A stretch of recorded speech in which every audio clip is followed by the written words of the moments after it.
Olá, seja bem-vindo ao podcast do Sindicato dos Médicos. Hoje vamos falar sobre o tema muito importante, aposentadoria.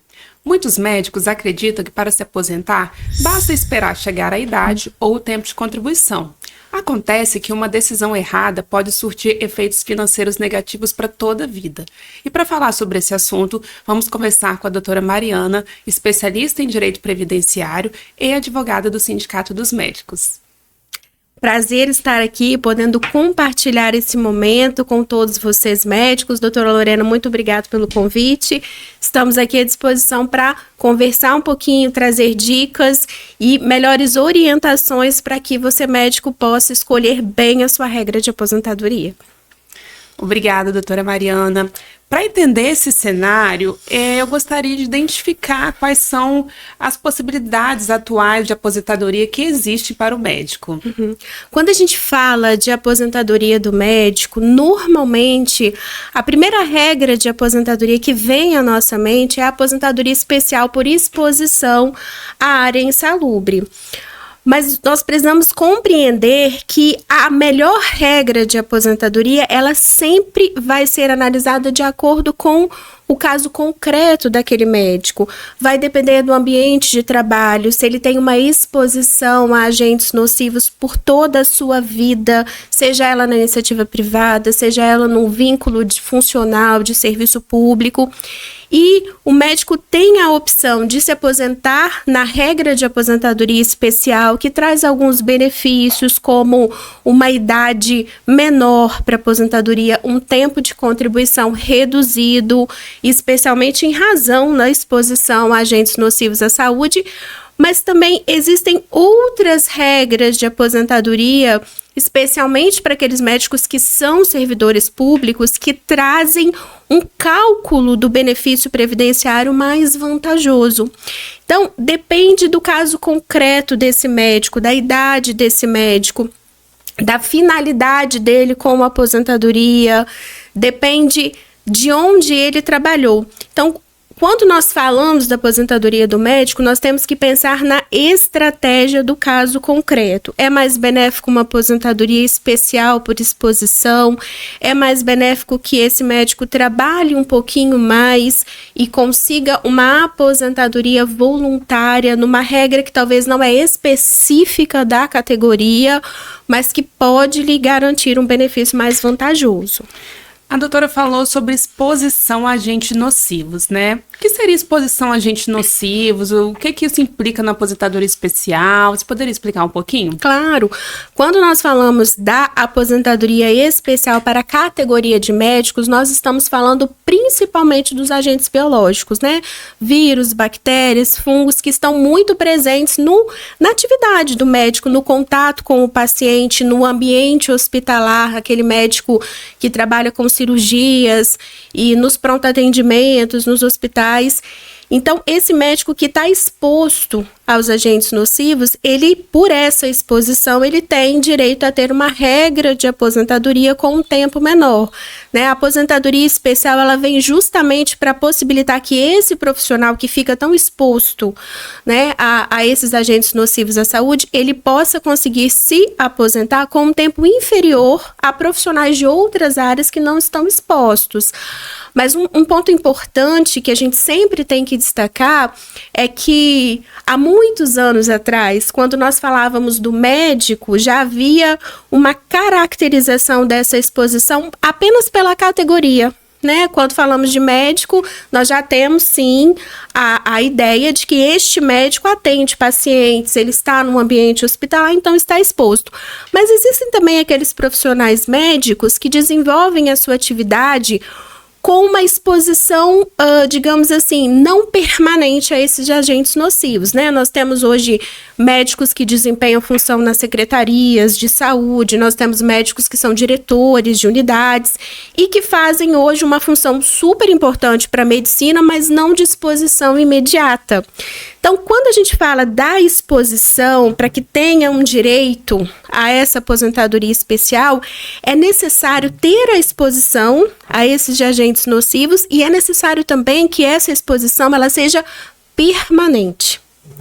Porque se for uma exposição intermitente, se houver uma atividade, por exemplo, é um médico que é diretor da secretaria, é diretor de um hospital, ele até percorre pelas áreas, mas mais numa função administrativa, ele vai ter uma exposição intermitente.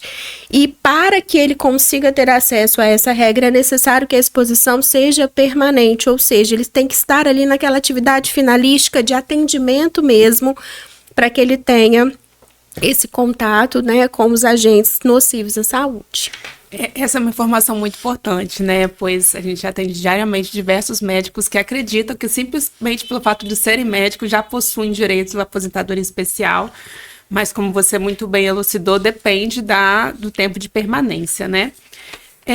Eu verifico também uma dúvida muito comum com relação à aposentadoria especial e a voluntária. Uhum. Qual que é a distinção entre essas duas? Uhum.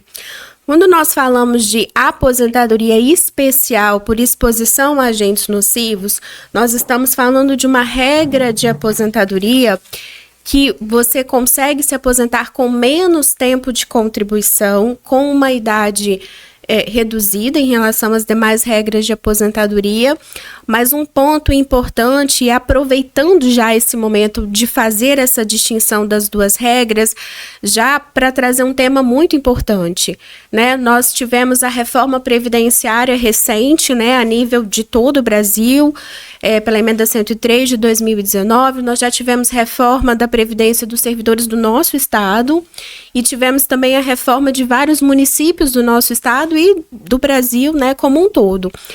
E após a reforma da Previdência, nós tivemos mudanças significativas na forma de cálculo das aposentadorias. E a aposentadoria que teve o maior impacto no cálculo dos seus proventos foi as aposentadorias que nós chamamos especial por exposição a agentes nocivos e de outras categorias, mas vamos, né, nos ater especificamente a esta. Por quê? Antes da reforma, nós tínhamos uma aposentadoria especial com uma forma de cálculo de média que era igual à forma de cálculo da aposentadoria voluntária pela média. Com a reforma da Previdência, aquelas pessoas que vão ter uma aposentadoria pela forma de cálculo da média, a gente faz essa distinção, tanto quando falamos de regime geral, quanto falamos de regime próprio. No regime próprio ainda tem um agravante, que é relacionado à integralidade, à paridade, que são atributos que os institutos não reconhecem para a aposentadoria especial. E a forma de cálculo, ela foi muito alterada. Então, hoje, a aposentadoria especial, pela forma de cálculo tanto do regime geral quanto do regime próprio, quando nós falamos em tempo, né, são 25 anos de exposição, e nesta forma de cálculo, 25 anos de exposição gera uma aposentadoria de 70% do valor da média desse médico. Então, se nós formos analisar do ponto de vista financeiro, a aposentadoria especial possibilita que o médico pare de trabalhar antes, porém, ele vai ter um decréscimo financeiro significativo de ao menos 30%. Considerando que a média já é normalmente menor do que o último salário, porque leva em consideração uma vida inteira contributiva, essa perda ainda é maior. Então, para aqueles médicos que já trabalham há mais tempo, a gente tem a possibilidade de fazer uma alteração do seu tempo de contribuição da regra especial para uma regra voluntária normal através da conversão de tempo, que a gente vai abordar mais especificamente no decorrer da nossa conversa, então vou deixar para cenas dos próximos capítulos. Mas a gente conseguindo chegar numa aposentadoria voluntária, a gente consegue ter valor de aposentadoria muito mais vantajoso. Tanto na iniciativa privada, quando a gente fala da forma de cálculo da média, quanto no serviço público, quando a gente fala de uma média de 100%, ou a gente fala de integralidade, paridade, se for um servidor que ingressou no serviço público lá atrás, antes da emenda 41 em 2003. Então, essa estratégia, né, a principal diferença da aposentadoria especial para a aposentadoria voluntária é a forma de cálculo. A aposentadoria voluntária tem uma forma mais vantajosa. E essa questão do cálculo é uma questão que hoje a gente pode dizer que ela está completamente sedimentada, inclusive no ambiente jurídico, porque recentemente a gente teve uma ação direta de inconstitucionalidade que levou a forma de cálculo da aposentadoria especial, a idade mínima até o STF, e o posicionamento do STF ele foi no sentido de que é inconstitucional se exigir uma idade mínima para aposentadoria especial, então isso foi um ganho para a categoria de não se exigir a idade mínima, porém o STF ratificou a forma de cálculo. Então, é uma matéria muito pacificada. Por isso, tem que ter muita atenção em sair na especial com uma forma de cálculo menos vantajosa ou fazer uma análise individualizada para uma regra voluntária que traz uma forma de cálculo muito mais vantajosa. Interessante. Voltando ali em um tema que eu acho que vale a pena a gente se adentrar, que é justamente essa conversão do tempo especial. Eu queria que você falasse um pouquinho disso, se existe também diferença para o médico do sexo masculino, para o médico do sexo feminino, né? Você pode falar um pouquinho sobre isso? Claro, com certeza. A conversão, né, do tempo laborado em área insalubre para um tempo que nós chamamos de tempo comum, porque vai ser utilizado para as outras regras voluntárias de aposentadoria, ele é uma possibilidade, já foi sedimentado, né, jurisprudencialmente, hoje é praticado pela administração pública ou pelo próprio INSS de forma até administrativa. Como que ocorre essa conversão? Compreende-se que aquele tempo que foi laborado em área insalubre, se ele for utilizado para uma regra voluntária, não é justo que ele seja contabilizado da mesma forma, pela exposição que aquela pessoa, aquele trabalhador, aquele servidor teve a agentes que são nocivos à sua saúde. Então, existe uma forma de conversão que traz um acréscimo no tempo. E esse acréscimo, ele é diferenciado para o homem e para a mulher. Por quê? Porque o tempo de aposentadoria para o homem e para a mulher são diferentes. Então, essa conversão de tempo, ela leva em consideração que a mulher, numa regra voluntária, se aposentaria com 30, o homem se aposentaria com 35 anos. Então, para a mulher que trabalhou em área insalubre e que deseja fazer a conversão de tempo, ela consegue multiplicar o seu tempo de contribuição na área insalubre por um fator de conversão 1,2. Significa que ela vai ganhar 20% a mais de tempo se ela utilizar esse período de área insalubre para se aposentar por uma regra voluntária. E para o homem, a gente tem o fator de conversão 1,4. Então, o homem ganha 40% a mais de tempo.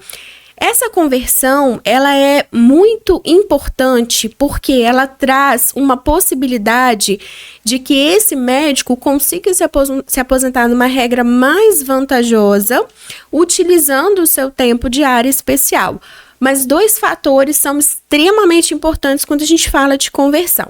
O primeiro deles é que a conversão do tempo é possível até a edição da emenda 103 de 2019, que foi publicada em novembro de 2019. Então, tempo trabalhado na área insalubre até 2019 pode ser convertido para tempo comum. Posteriormente, a emenda 103 não é mais possível fazer conversão. E um outro ponto importante é que, para que haja conversão de tempo, esse tempo precisa ser reconhecido como tempo especial. Então, muitas vezes, né, uma dúvida muito frequente que a gente tem, né, da categoria é o seguinte: olha, mas eu tenho um contra-cheque. No meu contra-cheque vem a percepção de insalubridade em grau máximo. Eu recebo 40% de insalubridade. Então, eu vou apresentar o meu contra-cheque, meu tempo vai ser reconhecido como especial e eu vou poder fazer a conversão de tempo. E isso não é uma informação verdadeira, né?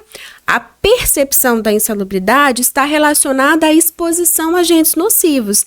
Então, a percepção, ela ocorre pela exposição, seja habitual, seja intermitente. Agora, quando aquela exposição acontece e é habitual, ela gera o direito à aposentadoria especial. E para essa comprovação, é super importante que o profissional tenha o seu PPP, que é o perfil profissiográfico previdenciário, e o LTCAT, que é o laudo técnico das condições ambientais do trabalho. De posse desses dois documentos, vai ser ali verificado tanto a análise do ambiente que ele trabalhou, para saber quais são os agentes nocivos presentes naquele ambiente, e o seu perfil individualizado, né, o PPP, que vai trazer qual é o nível de exposição dentro da função dele. De posse desses dois documentos, ele vai fazer a caracterização do tempo e, com a caracterização, ele vai conseguir fazer essa conversão que possibilita, muitas vezes, uma regra muito mais vantajosa de aposentadoria. Então, vamos pensar num caso hipotético. Digamos que o médico trabalhou 18 anos dentro de um grande hospital, numa área insalubre, exposto a agentes nocivos. E, de maneira concomitante, ele também atuava dentro de um consultório, em uma atividade que não gerava exposições a agentes nocivos, uma coisa mais simples. Como que fica a situação desse médico na hora de se aposentar? Ele consegue utilizar esses dois tempos simultaneamente? Consegue utilizar esses dois tempos. É um exemplo muito interessante para a gente poder aqui explicar, né, como funciona. Então, nesse exemplo específico, né? Esse médico, suponhamos que ele trabalhou 18 anos na área insalubre, que esses 18 anos tenham sido anteriores a 2019. Depois ele mudou para uma função administrativa ali dentro da medicina e vai se aposentar. Esses 18 anos podem ser convertidos, ele ganha 40% desse tempo, ele ganha ali quase 7 anos de tempo. Então, ele dá um salto no tempo de contribuição dele. Esse tempo agora vai ser considerado como um tempo comum, pós-conversão. Ele vai somar com o tempo dele fora da área insalubre. E interessante, doutora Lorena, que ele pode, inclusive, somar com uma atividade que talvez nem seja da medicina.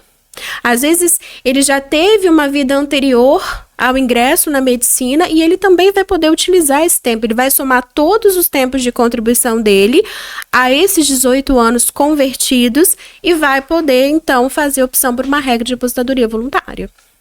Muito interessante. Existiu alguma mudança significativa no período de pandemia? Porque no período de pandemia, né, estivemos ali numa exposição, podemos dizer até em grau máximo para todos os profissionais da área da saúde, principalmente para os médicos, né? E a gente sabe que a pandemia ocorreu ali já depois de 2019. Muitos médicos novos, médicos que já estavam também há bastante tempo atuaram. Como é que fica a situação? Existe alguma diferença, algo que se pode aproveitar, ou agora vai ser só o regramento novo? Uhum. Então, o importante, assim, não há qualquer dúvida, né? E eu acho que, abrindo aqui um parêntese dentro do assunto, né, aqui tratado, eu acho que toda a sociedade brasileira tem um espírito de muita gratidão a todos os profissionais da área da saúde, especialmente aos médicos que atuaram incansavelmente durante a pandemia, e ali foi um momento de exposição máxima, né? Nós estávamos diante de um vírus mortal, sem vacina, e esses profissionais colocaram sim suas vidas e as vidas de suas famílias em risco. Então, não há dúvidas de que o período do exercício da medicina durante a pandemia, sim, é um período que precisa ser caracterizado como uma área insalubre, como um período especial. O que a gente precisa compreender é o corte, digamos, o corte temporal desse período, né? A gente teve uma pandemia ali de 2019, avançando 20, ainda né, entrando em 2021, e esse período foi posterior, né? Parte dele foi uma parte bem considerável, foi posterior à reforma previdenciária. Então, a gente consegue aproveitar todo esse período como área insalubre, mas pelo tempo, pelo marco temporal, a gente não consegue fazer conversão desse período, porque a pandemia já ocorreu pós-reforma da Previdência. Então, esse período vai ser aproveitado como área insalubre, mas especificamente para aposentadoria especial, porque não existe mais essa possibilidade de conversão. Pode ser aproveitado também por uma regra voluntária, só não vai ter uma contagem diferenciada. Certo. Como a gente está falando de um assunto muito abrangente aqui da aposentadoria, mas que para nós aqui já estamos habituados, então alguns termos é comum, eu gostaria só que você explicasse o que é um regime próprio e o que é um regime geral. Porque muitas vezes o médico pode estar escutando, tem dificuldade, até para ele poder entender, né, os próximos pontos que a gente vai abordar, que eu acho que é uma distinção importante. Com certeza. A gente tem, né, os dois regimes previdenciários, o regime geral de previdência social, que é ali administrado pelo INSS, nós já reconhecemos quase que como sinônimos, né, RGPS e INSS. São vinculados ao INSS todos aqueles profissionais que exercem atividade privada, ou seja, são as relações privadas de trabalho.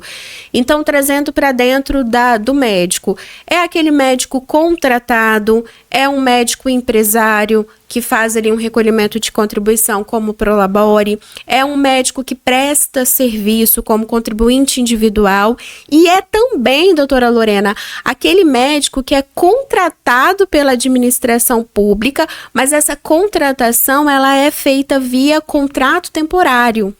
Né? O contrato temporário é uma forma de prestar um serviço para a administração pública, porém o vínculo dele previdenciário ele é com o INSS. Então, o recolhimento de contribuições é feita para o INSS e a aposentadoria será no INSS, tá?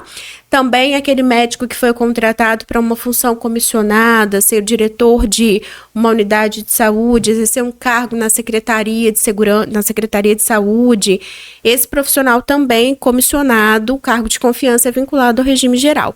O regime próprio ele é destinado para aquele médico que fez um concurso público, seja ele de um ente federal, seja ele de um ente estatal ou municipal. Então, ele é detentor de um cargo público de médico, ele é vinculado a um regime próprio, desde que o ente federativo, o município que ele trabalha, tenha regime próprio. Ele vai se aposentar pelo regime próprio. Então, existe também aquele médico que presta um concurso público, tem um cargo efetivo, porém está no município, numa prefeitura que não tem regime próprio. Então, este médico também vai se aposentar pelo regime geral. E isso é muito importante, essa delimitação de a qual regime esse médico está vinculado, porque o exercício da medicina, o cargo, né, de médico, ele é uma das exceções que a nossa Constituição prevê a possibilidade de acumulação de cargos. Então, nós temos um profissional que pode ter 2 cargos efetivos e trabalhar na iniciativa privada, e a gente pode ter também aquele profissional que tem um cargo efetivo e tem uma clínica particular e exerce uma atividade de caráter privado e tem vinculação.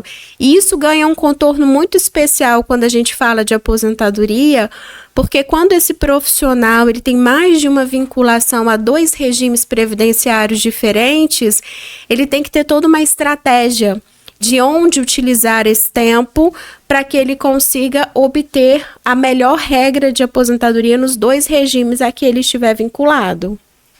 Interessante. Então, significa dizer que ele pode, inclusive, ter 2 aposentadorias, né? Uma no regime geral, uma no regime próprio, e muitas vezes até mais de 2, que é comum também verificar com os médicos, né? Uma questão muito relevante, né, que eu acho que é de grande alcance também na entidade sindical, na qual os médicos sempre procuram, se chama abono de permanência. Sei que muitos médicos têm dúvida nesse assunto, muitos médicos nem sabem o que significa, embora já estejam há muitos anos, né, no serviço público. E eu queria que você falasse um pouquinho sobre esse tema. Acho que o principal ponto a ser esclarecido é o que é o abono de permanência. Eu acho que é uma dúvida que nós mais recebemos, né, da categoria, e realmente é importante a gente frisar. O abono de permanência, muitos profissionais acham que o abono de permanência é uma isenção previdenciária num determinado ponto da vida funcional, e não é. Quando um servidor público, ele atinge requisitos para uma regra de aposentadoria, ele tem 2 opções, né? Ele pode se aposentar, ele pode continuar trabalhando. Quando este servidor, ele continua trabalhando, existe a possibilidade de que aquele ente federativo tenha a previsão do pagamento do abono de permanência. Então, o que é o abono de permanência? É como se fosse um incentivo da administração para que aquele profissional, com toda a sua experiência, com todo o seu legado profissional, ele continue contribuindo, ele continue trabalhando. Então, o órgão a que ele está vinculado paga para ele uma vantagem, e aí um ponto que também é um ponto que houve um enfrentamento jurisprudencial, porque até, digamos assim, até o ano passado, nós sempre falávamos que o abono de permanência é uma verba indenizatória paga pelo seu ente federativo como uma gratificação por você estar trabalhando quando poderia estar aposentado. Mas essa questão do abono de permanência foi submetido aí a avaliações judiciais, chegou até o STF e agora tem-se o entendimento que é uma vantagem de caráter remuneratório, compõe a remuneração do médico. Então, hoje a gente fala que é uma verba de caráter remuneratório, que é pago para o médico que poderia aposentar e continua trabalhando. Em termos práticos, ele recebe o mesmo percentual que ele paga à Previdência. Então, vamos pegar um exemplo do médico estadual.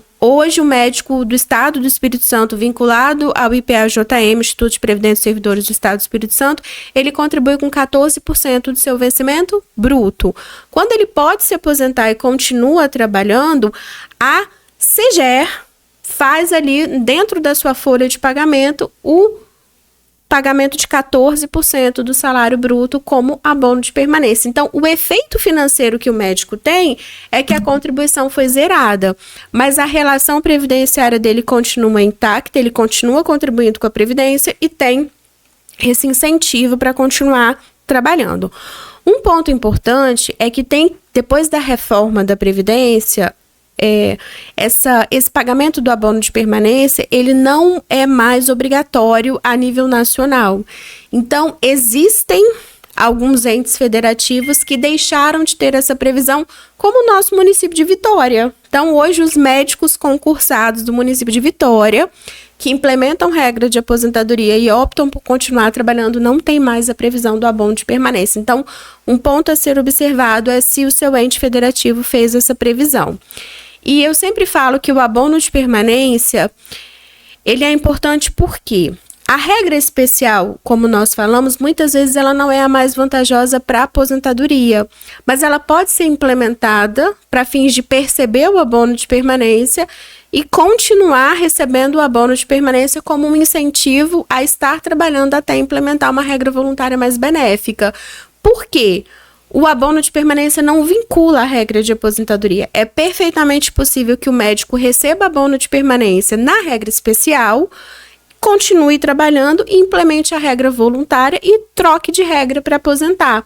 Então, eu sempre falo para toda a categoria, abono de permanência é vantagem, ele nunca vai trazer prejuízo. E esse abono de permanência, quando ele é implementado ali, né, quando ele já pode se aposentar e continua, ele é pago de maneira automática? Automaticamente a CGE faz o pagamento? Se for que a CGE faz esse cálculo, como é que funciona na prática? Então, aí uma opinião particular. A legislação fala que, implementada a regra de aposentadoria, o abono é devido. Então, deveria ser automático. A partir do momento em que o servidor implementa a regra, a própria administração deveria fazer o pagamento do abono de permanência. Na prática, não é assim que acontece. Na prática, a percepção do abono de permanência, ela depende de requerimento do servidor. Então, o servidor precisa fazer a solicitação do abono de permanência e, a partir da solicitação, esse abono de permanência, ele é pago para aquele servidor.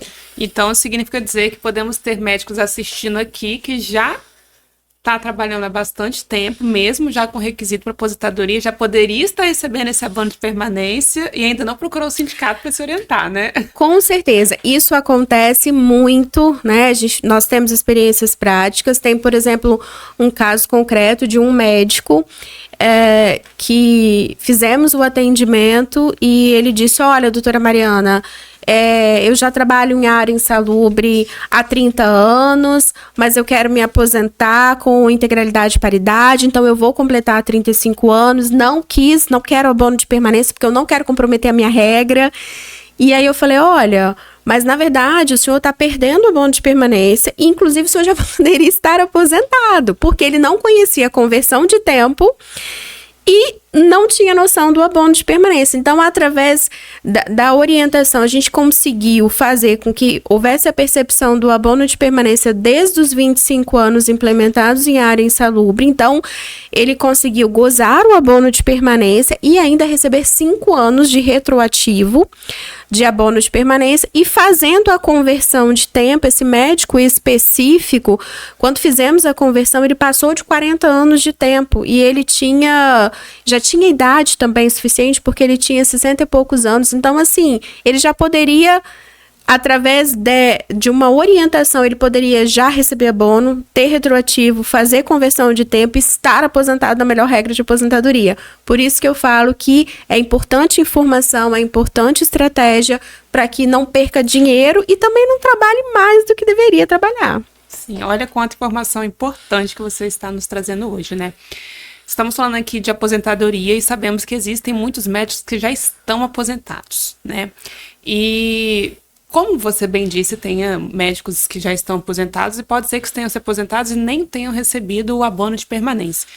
Como é que é a situação desses médicos aposentados? Tem como pedir revisão? Tem como pedir rever um possível abono de permanência que não recebeu? Existe algum prazo?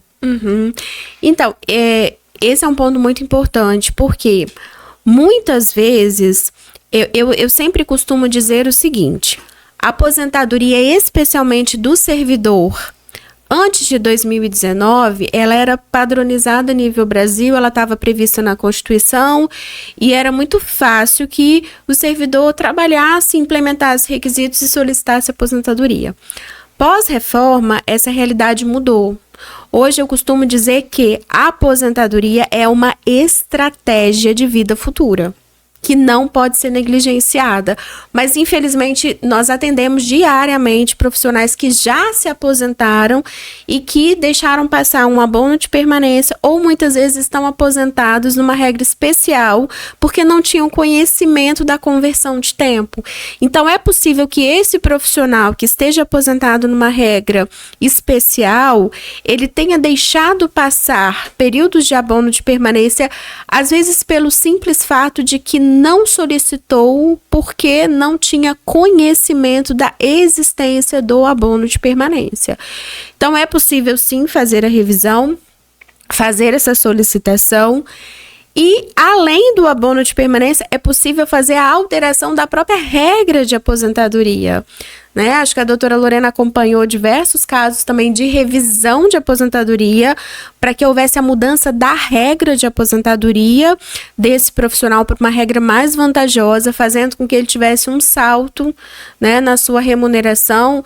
A gente tem casos específicos, por exemplo, de um profissional médico com uma aposentadoria especial que, feita a conversão de tempo, conseguiu entrar numa regra voluntária, conseguiu fazer a alteração do seu benefício com um rendimento mensal aumentado em quase 6, 7 mil reais e com a percepção de um retroativo que muitas vezes ultrapassou aí 100, 200, 300 mil reais, porque simplesmente não tinha conhecimento dessa regra mais vantajosa. Então, sim, existe essa possibilidade. O prazo para revisão de aposentadoria é um prazo decadencial, tem que ser verificada a regulamentação do seu ente, especificamente no nosso estado, né, a legislação, a Lei Complementar 282, trata de um prazo decadencial de 10 anos, então é um prazo extenso, que dá para a gente avançar, né, muitos anos atrás e fazer essa revisão de aposentadoria. Então, mesmo o profissional já aposentado ainda tem essa possibilidade de melhorar o seu benefício, observado, né, o prazo decadencial. Interessante. Bom, muitas informações aqui hoje, né? E eu queria olhar um pouco para frente, doutora Mariana. Você acha que os médicos estão preparados para dar entrada nessa aposentadoria? Essa geração que está vindo agora, né? Essas legislações recentes, eu queria que você falasse um pouquinho sobre essa perspectiva de futuro, tanto para aqueles que ainda vão pedir, que já estão há muito tempo nessa caminhada, tanto para aqueles que estão ingressando agora. Então, o que eu sempre, como nós conversamos, né? Após a reforma da Previdência, diante de uma realidade previdenciária tão distinta, né?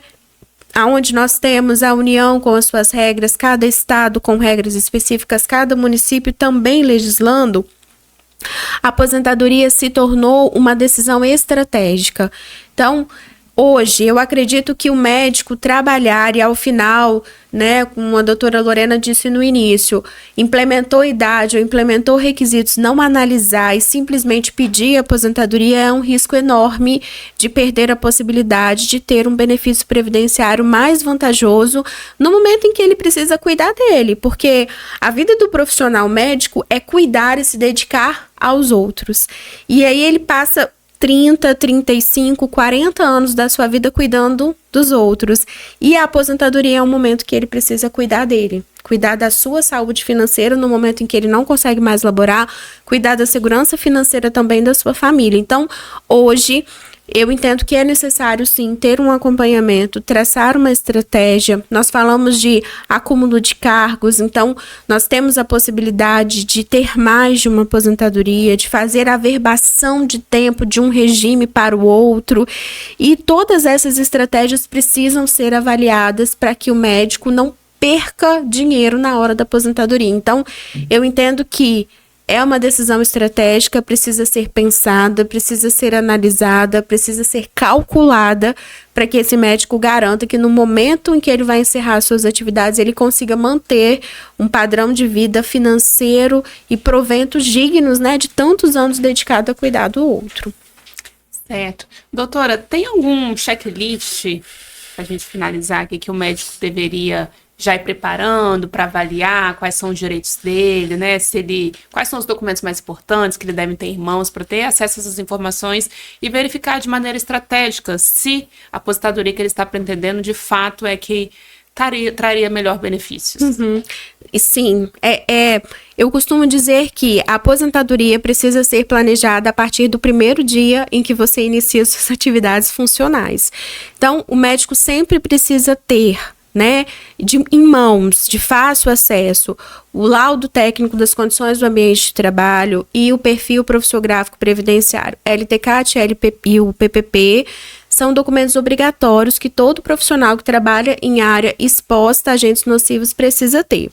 Além desses documentos, para aqueles que são da iniciativa privada, é importante que ele tenha sua carteira de trabalho, que ele verifique a regularidade das contribuições previdenciárias que estão sendo feitas, caso ele faça uma forma de contratação CLT, ele tenha um vínculo seletista, que ele verifique quando é um médico que tem empresa, que ele verifique se as contribuições estão sendo feitas também de forma no Prolabore e que ele faça a checagem dessas informações ali através do CNIS, é um documento que todo mundo tem acesso no INSS, né, que é um Cadastro Nacional de Informações. São esses os principais. E para aquele que é servidor público, ele tem que manter sempre atualizado sua ficha funcional, com todas os seus locais de trabalho, com as suas áreas de exposição. É muito habitual que o médico troque, muitas vezes, de ambiente de trabalho no decorrer da vida funcional e, às vezes, lá no futuro, na hora de verificar essa exposição, isso faz diferença. Então, a ficha funcional atualizada é de suma importância também para o servidor público. Certo. Doutora Mariana, eu gostaria de agradecer muito pela sua participação. Sem dúvidas, você trouxe informações muito ricas, né, que vão contribuir para o médico que está nessa jornada. E para você que nos acompanhou até aqui, caso você tenha ficado com alguma dúvida, caso você queira fazer o planejamento da sua aposentadoria, queira saber qual a melhor regra para implementar, se você tem direito a abono de permanência, se você deixou de receber o abono de permanência, ou se você se identifica com qualquer coisa que a doutora falou aqui nesse podcast, procure a orientação do Sindicato dos Médicos, que estamos aqui prontos para atendê-los. Muito obrigada.